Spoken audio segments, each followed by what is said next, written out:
معجزات کو پڑھیں یا سنیں یا کرامات کو پڑھیں یا سنیں تو یہ کہنے کی ضرورت نہیں ہے کہ یہ کیسے ہو سکتا ہے.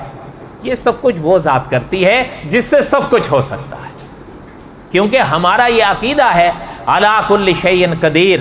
جو ذات اقدس اللہ کہلائی جاتی ہے اور اللہ کہی جاتی ہے، پھر جب بات ان کی آتی ہے تو علامہ خالد محمود صاحب رحمۃ اللہ علیہ نے لکھا تھا کیوں کیسے یہ سوال ہی ختم ہو جاتے ہیں. اچھا ایک بات یاد آئی، وہ بھی امام اہل سنت مولانا سرفراز صاحب رحمۃ اللہ علیہ نے لکھی ہے، اور علماء نے بھی لکھی ہے، لیکن مولانا سرفراز صاحب رحمۃ اللہ علیہ نے بھی راہ ہدایت میں لکھی ہے. سن لیں. عام طور پر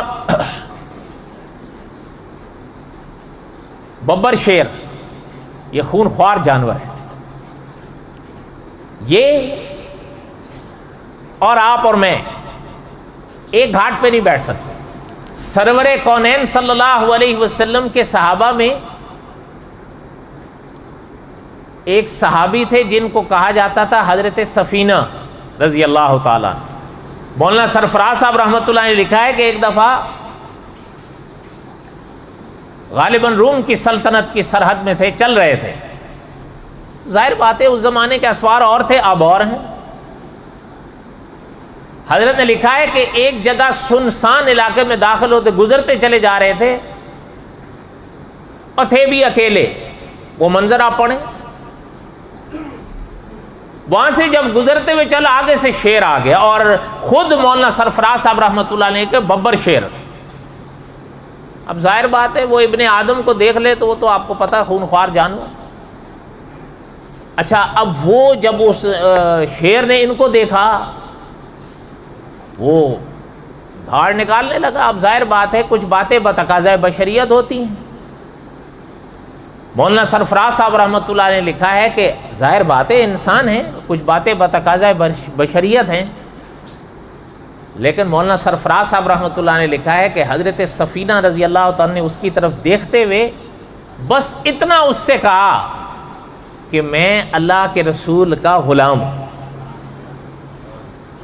مولانا سرفراز صاحب رحمۃ اللہ نے لکھا ہے کہ محدثین نے لکھا ہے، مورخین نے، کہ وہ جو ببر شیر تھا یہ لفظ سننے کے بعد اس نے وہ اپنی گردن نیچے کر، اس کے بعد وہ دھاڑ مارنا تو دوسری بات کچھ نہیں اس نے کیا، البتہ حضرت کے ساتھ ساتھ چلتا رہا. چلتے چلتے چلتے کا مقصد کیا تھا؟ مولانا سرفراز صاحب رحمۃ اللہ علیہ یا دوسرے علماء نے لکھا ہے کہ ساتھ ساتھ حضرت سفینہ کے چلتا رہا تاکہ ان کو آنچ نہ آئے. آگے جب آبادی کا علاقہ آنا شروع ہوا، اب وہاں سے جب حضرت سفینہ کا قدم آبادی کی طرف بڑھنے لگا تو ببر شیر لوٹ گیا. مولانا سرفراز صاحب رحمۃ اللہ علیہ نے لکھا ہے یاد رہے یہ عادت نہیں، یہ خرق عادت، یہ محترم کی کرامت تھی. لیکن آپ خود دیکھ رہے ہیں حکم اس ذات کا ہے، وہ تو گھبرا رہے تھے.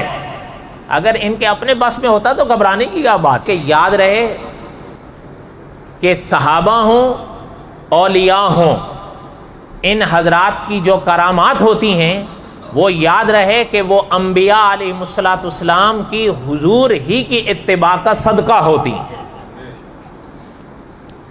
یہ بات ذہن میں رہے. آپ دیکھ نہیں رہے کہ حضرت سفینہ رضی اللہ تعالی عنہ نے اس شیر سے کیا کہا کہ ہم حضور کے، اس سے زیادہ اور تو کچھ نہیں کہا.